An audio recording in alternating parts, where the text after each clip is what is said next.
Now, in the UK, I saw the man Rishi. I saw it seemed like he was taken off the scene, and a more evil man. I'm not saying that the other wasn't as evil, but a man who is more evil is brought onto the scene. And when I asked the Lord why there seems to be a new person in the picture, he says it's because his coming is near, and this man is one of the people who played a very big role in opening the door for his coming. Now, I'm not saying this man is Christian. I'm just saying he's more evil than the other. So, may the Lord lead you well, the nation of UK. The United Kingdom has a new prime minister after historic elections caused a seismic shift in power. Labour Party leader Keir Starmer met with King Charles this morning, where the king asked him to form a new government. Greeted by supporters and loyalists as he arrived in Downing Street, this is the man who will now run the UK. Keir Starmer's Labour Party won the largest number of seats in recent history. He's promising a calmer, more efficient hand on the levers of government.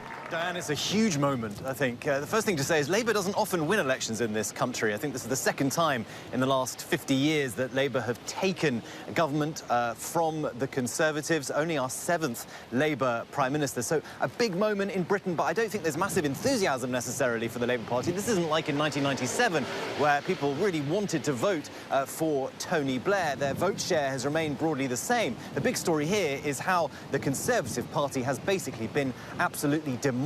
This is the party that was founded in the 1830s, and they have never had as bad a result as we have seen here. The country has punished them.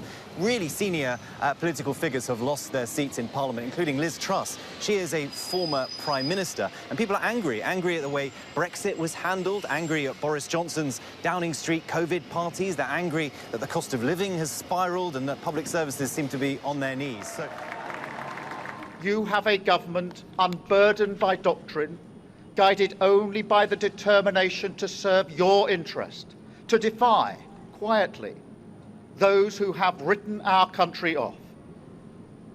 You have given us a clear mandate, and we will use it to deliver change. Sir Keir Starmer, Your Majesty. Your Majesty. Prime Minister Starmer was formally given the job by King Charles, who had minutes earlier seen Rishi Sunak so that he could relinquish the post. Political transitions in the UK are quick and brutal for those leaving office. Sunak seemed humble and humbled as he left Downing Street for the last time. I am sorry.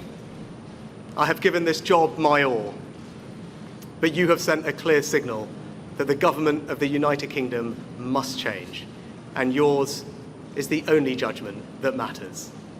I have heard your anger, your disappointment, and I take responsibility for this loss.